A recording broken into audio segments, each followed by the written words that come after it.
Hi, I'm Tracy Lockwood Beckerman. I'm a registered dietitian in New York City, and it's my job to help you figure out what to eat and why. Today we're talking about an amusing topic in the world of grocery goods: milks.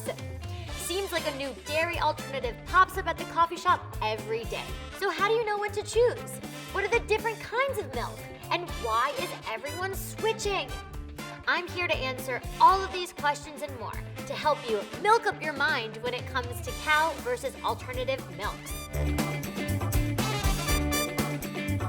Alt milks, or milks with a Y, are all different in taste, calories, carbs, fat, protein, and where they come from.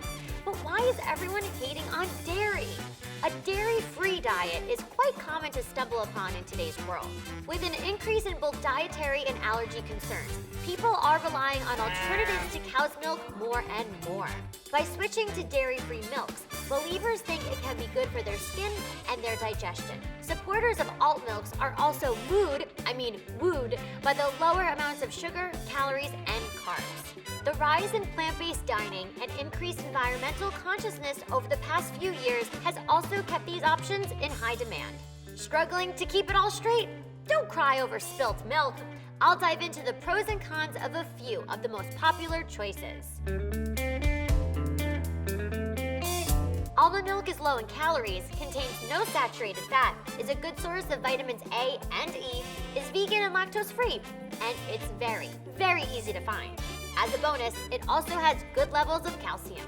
Almond milk is not a good source of protein. There also have been environmental concerns about the amount of water used to cultivate almonds.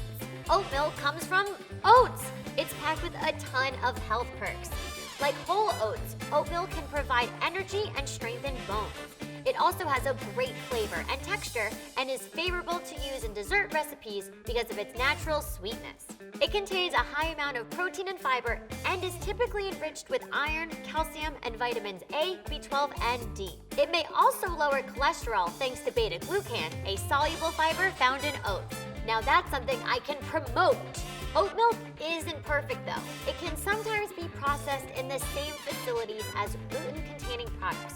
So be sure to read the label if you're allergic to gluten. It's also higher in calories and carbs than some other alternatives and can be tough to find thanks to the high demand. Additionally, some may be high in sugar, depending on the brand, and it can often be very expensive.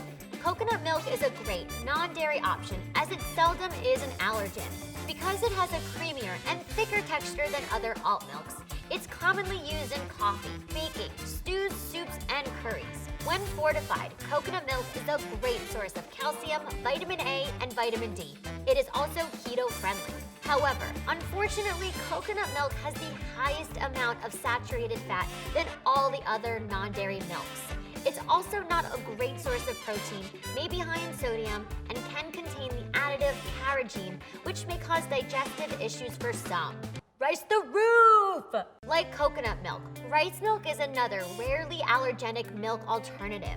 But unlike coconut milk, it has no saturated fat or cholesterol. Rice milk is a good source of B vitamins, which help keep up metabolism and healthy circulation. It is naturally rich in magnesium, which can help lower blood pressure, and contains selenium, which is a helpful antioxidant. Plus, it's often naturally sweeter than other milks. The downside of rice milk is that it is high in carbohydrates and low in protein.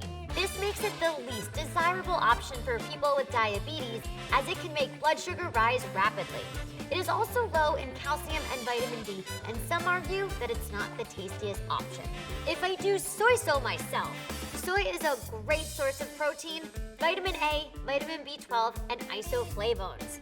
Nutritionally speaking, soy milk is the best plant-based milk because it contains as much protein as cow's milk, but it's lower in calories. Plus, it's easy to find. That being said, soy is a common allergen for adults and children, so be careful. Too much soy can potentially be a problem for people with thyroid conditions or a history of breast cancer. And last, but certainly not least, good old cow's milk. Going au naturel has its perks. Cow's milk is widely available with many options such as organic, lactose-free, and different fat levels. It's also an excellent source of vitamin D and calcium needed to build healthy bones. However, some versions are high in saturated fats and calories. Conventionally raised cows can be given hormones and antibiotics that may potentially alter the hormones in humans. Also, the protein in cow's milk is a common allergen for babies, children, and adults. With all of these options, it may be overwhelming when it comes to figuring out which to choose. There is no one right milk for everyone. When picking the right milk for you, all I can advise is to check the nutrition labels and listen to your body. Be sure to steer clear of additives and added sugars as well. My favorite alternative is a splash of oat milk for my cup of morning joe, or if they run out, organic soy milk will do just the trick. Get a move on and subscribe to Well+Good's YouTube channel. Don't be Kelsey dumb. I'll be waiting here until the cows come home. Sorry, am I milking all of these cow puns? I think they're utterly hilarious.